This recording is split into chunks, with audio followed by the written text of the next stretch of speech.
বিদুৰ ভাই পুনৰ নতুন ৰূপত ঘূৰি আহিছে বিদুৰ ভাই। এইবাৰ চিৰিজ ৰূপে নহয়, এইবাৰ চিনেমা হিচাপে। উফ কি ট্ৰেইলাৰটো মানে 3-4 মান চালোঁ। সুব্ৰতাক চেলুট। প্ৰথমতে ৰঘুপতিৰ নিচিনা hit cinema, super hit cinema, আৰু এতিয়া বিদুৰ ভাই মুভি। মানে ট্ৰেইলাৰটো মানে চাই এনেকুৱা লাগে, তাৰ BGM এডিটিং, কালাৰ গ্ৰেডিং কি ধুনীয়া হৈছে। আৰু চিনেমাখন পুৰণা বিদুৰ ভাই চিৰিজটোকে কণ্টিনিউ কৰিব। শেষৰ ছিজনত আমি দেখিছিলোঁ যে বিদুৰ ভাইহঁতে গছ চুৰ কৰি গুৱাহাটীত এনজয় কৰি আছে, আৰু তাৰ পৰাই কিজানি নিশ্চয় কাহিনীটো আৰম্ভ হ'ব।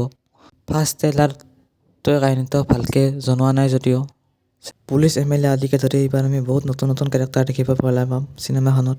ট্ৰেইলাৰটো চাই গম পাইছোঁ যে চিনেমাখন বহুত উন্নত মানৰ হ'ব, কাৰণ ইয়াৰ যিবোৰ বেকগ্ৰাউণ্ড মিউজিক, গানবোৰ ধুনীয়া হৈছে।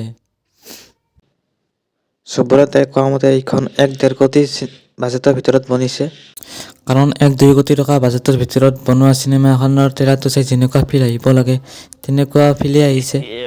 কম বাজেটৰ চিনেমাৰ নিচিনা লগা নাই চিনেমাখন। মোৰ বিশ্বাস আছে এই চিনেমাখনে এইবাৰ নতুন ৰেকৰ্ড বনাব, আৰু এইখন এখন এনেকুৱা চিনেমা য'ত নাম থকা হিৰো নাই। SOV আৰু টিমক মানিব লাগিব, ইমান ধুনীয়া ট্ৰেইলাৰ এটা আমাক দাঙি ধৰাৰ বাবে। আশা কৰোঁ চিনেমাখন ভালেই হ'ব, আৰু এই চিনেমাখন 19 জুলাইত ৰিলিজ হ'ব, আৰু আপোনালোকে নিশ্চয় চাব, ময়ো চাম। আৰু এইখন চিনেমা যদি হিট হয় আমি গম পাম অসমত চিনেমা চোৱা মানুহৰ অভাৱ নাই, অসমত কণ্টেণ্টৰ অভাৱ আছে। আৰু আশা কৰোঁ এইখনে সেই আশাত থিয় দিব। মোৰতো বাৰু ভালেই লাগিল ট্ৰেইলাৰটো চাই। আপোনালোকে বাৰু ট্ৰেইলাৰটো চাই কেনে পালে এবাৰ নিশ্চয় কমেণ্টত জনাই দিব। আৰু মোৰ ভিডিঅ'টো চাই যদি ভাল পাইছে তেনেহ'লে ঘণ্টা বটনটো আৰু ছাবস্ক্ৰাইব কৰি দিব। ধন্যবাদ।